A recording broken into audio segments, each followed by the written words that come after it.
Hello everyone, tonight I'm filming my second video once again here on the Tsinghua University campus late at night. This video is generally going to be about how one can apply to Chinese universities and what exactly are the application criteria for them. When I applied to Tsinghua University, what kind of specific criteria were requested from me, and how exactly are these criteria typically met? So, generally speaking, I really want to make this video for you. Especially if there are any undergraduate students among you who are considering studying in China, I truly believe this video could be incredibly helpful for them. I can start by watching the very first video where I share my personal story. This will help you discover how I truly began this particular journey. I'd like to begin this video by introducing it in the following manner.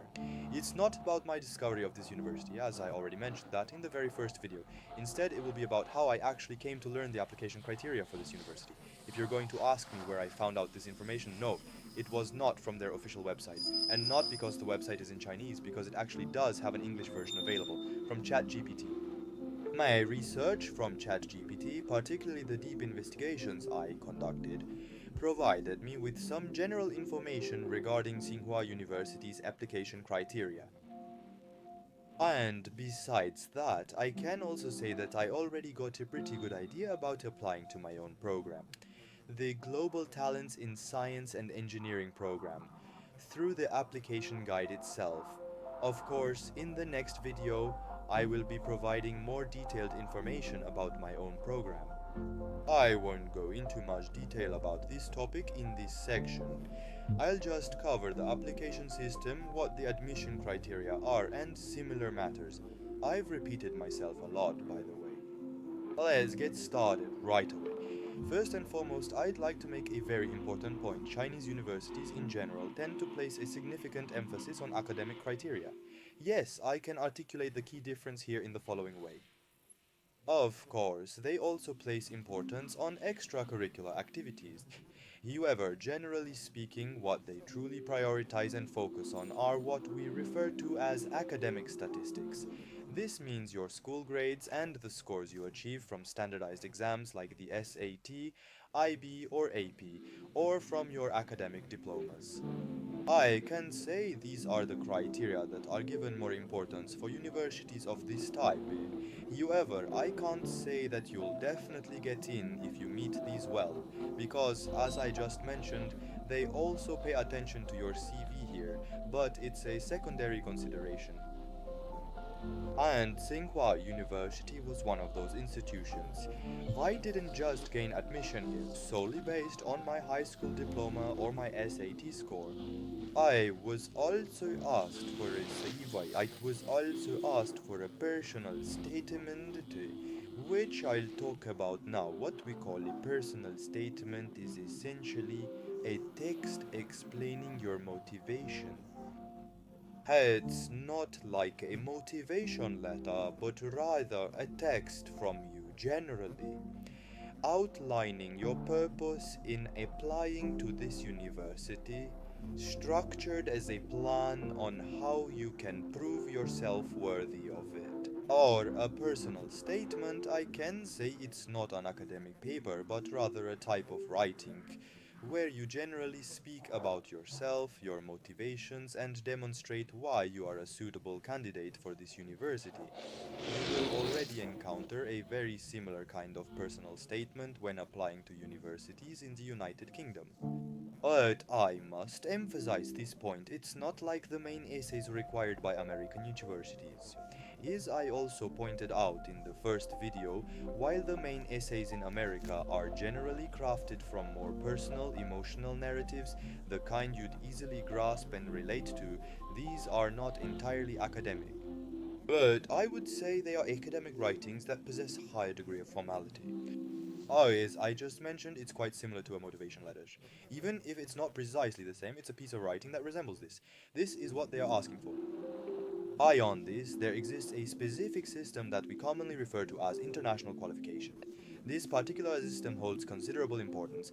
The reason for its significance is that it is officially required. This means it's considered absolutely essential and necessary by various universities, and this requirement was not only applicable to Tsinghua University, but it also held true for Zhejiang University. Incidentally, my Chinese is still very weak, I hope I pronounced it correctly. Science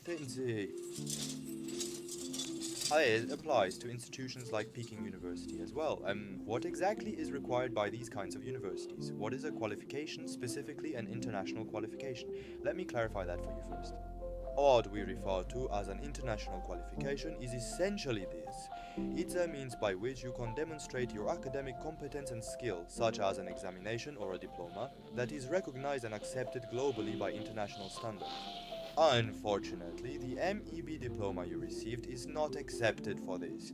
It's considered your school grade, meaning it's just a diploma grade. For international qualification, the types of exams you can take could include your SAT score. That's how I met the requirements. If you took AP, you might have an AP score. If you took IB, you might have an IB score.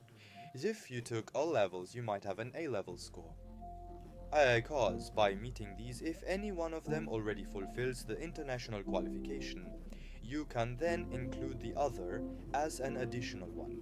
But as I mentioned, we were required to meet at least one of them here. At least that was the requirement during my time. The issue is important for that very reason. It's crucial to pay attention to these criteria.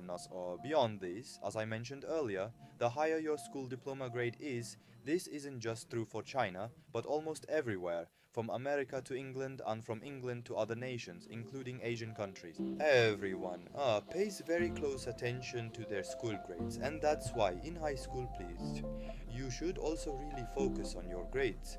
At least strive 1001 times to guarantee they're above 90. I'd say put in the effort. Beyond these, we mentioned school grades, SATs, international qualifications, and personal statements. Let's also talk a bit about CVs. The CV is still important.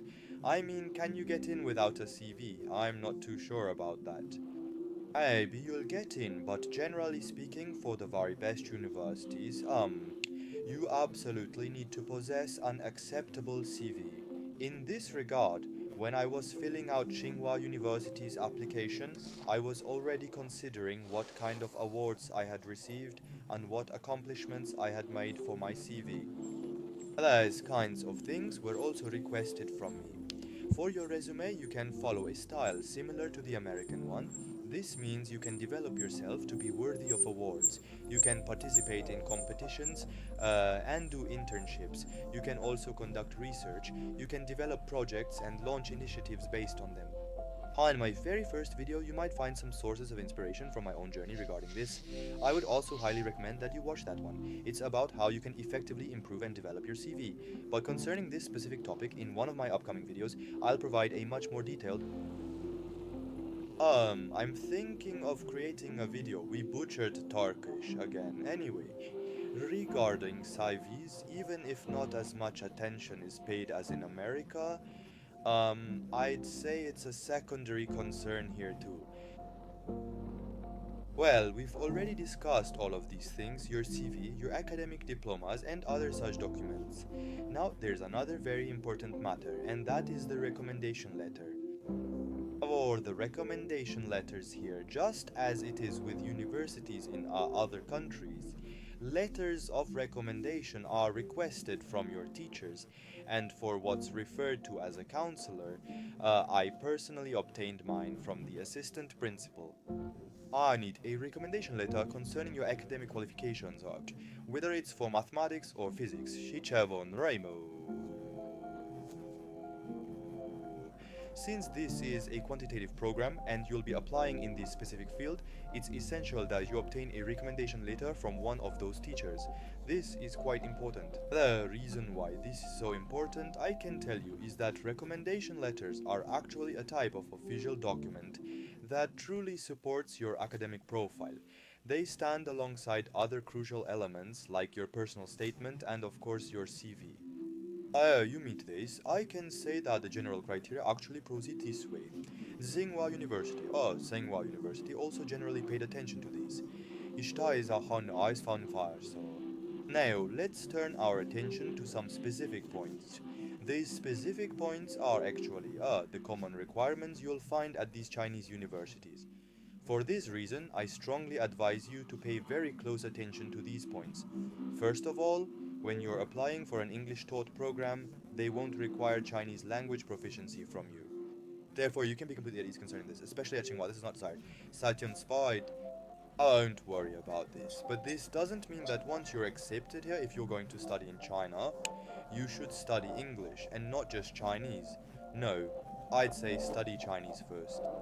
Hence, very few people here speak English and most will try to communicate in Chinese. This is important advice. Second matter is this. A health report is required from you. This health report caused me quite a bit of trouble back when I was in Turkey, because you see, the specific criteria that were requested are extremely detailed. So after I received my acceptance, this health report was requested from us for verification purposes. This means that before arriving at the university, this health report had to be obtained either from the university itself. It was going to be procured from China, to be more precise. It needed to be arranged through an international hospital, or from Turkey. I said I'd rather my head hurt in Turkey than in Beijing. I had it done at a private hospital with a bit more detail. I would recommend you do the same. If you're going to study here, I strongly advise you to go to a private hospital and have your health report handled by an internal medicine doctor while you're still in Turkey. As the third matter, we have financial sponsorship and eligibility requirements.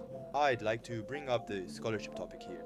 Tsinghua University offers you many different options for scholarships. These can be government scholarships or those from the university itself. I personally didn't have any need for a scholarship. My family was financially able to support me in this regard. Because of that, there wasn't any problem. However, if you have a specific issue regarding scholarships, let me clarify this point. Tsinghua University does not have a tuition fee structure as expensive as universities in America. Well, per semester, that is per academic term, you need to pay 50,000 yuan. 100,000 yuan for an entire year. This amount of money is approximately around 12,000 to 13,000 US dollars. Imagine a specific amount of money around this figure, and if your family finds it difficult to afford this, then obtaining a scholarship is also very much possible for you. When you're filling out the main application, you'll also be asked for an additional one about whether you'll apply for a state scholarship. You can fill it out there and get it. I'm not sure how selective it is. However, I have heard that Tsinghua is generous in this regard. So if you want to try your luck, I hope Tsinghua's doors are open to you. In addition to all of this, for the financial sponsorship aspect, your family will also be required to sign certain forms. So once these documents are properly signed, you will then receive an acceptance letter. Or rather, it's not just an acceptance, you'll need to directly complete the full application process. Consequently, it would be quite advantageous for you to pay close attention here. Besides these points, I'm wondering if there's anything else I should discuss. Particularly with regard to Tsinghua University, I believe there's nothing left. Let's think about it a little more specifically. What exactly was there? I guess there really wasn't anything at all. Well, generally speaking, that's how it is. I mean, the acceptance criteria are set up like this. Finally, I would like to mention one last thing. I am specifically referring to Tsinghua University. When you meet the admission criteria, more precisely, in the application process, they request something referred to as an integrative test. This is not actually a formal test, but rather a type of interview. Everyone was wondering what they would have to do, and I was thinking the same, because there was absolutely no information available online. This thing that we refer to as an integrative test is essentially a type of interview. You will be asked classic questions such as how you can adapt to Chinese culture or why you chose to apply to Tsinghua University. After your answers to these questions, you will also be given a mathematics problem. This is a simple question. By the way, I'd say it's to assess your academic proficiency. Once you've completed the integrative test, it's said that you've already secured your acceptance. Conditional acceptance is then granted. Following that, you are provided with an information form for identity verification. After you fill out this information form, you then await your official acceptance letter. Once you've received your acceptance letter, all the required health information and forms will be sent to you. It's completely up to you whether you choose to fill them out while you're in Turkey or not. Following that, you can then proceed to apply for your student visa for China. Obtaining a student visa is quite straightforward. As long as you provide the required documents, I can say that Tsinghua University provides you with all the necessary documents in a very clear and organized way. Most other universities were generally the same in this regard as well. I also received an acceptance from Zhejiang University, and specifically a health report was required there as well. And the interview there was a bit more technical compared to Tsinghua University. So, after you've submitted your application, the interview process here, it does tend to vary quite a bit from one university to another. However, the general criteria and expectations are still quite similar to what you would typically find in America, but I would definitely say that the emphasis on academic-based observations and evaluations is much more pronounced and intense. Before I wrap up this video, I'd like to briefly touch upon one final point. This university was really worth applying to. So these are the criteria. If any other criteria come to mind, or if I forgot to mention something, I'll add it to the end of the video. Take care again, everyone. Dafam tili zatiri na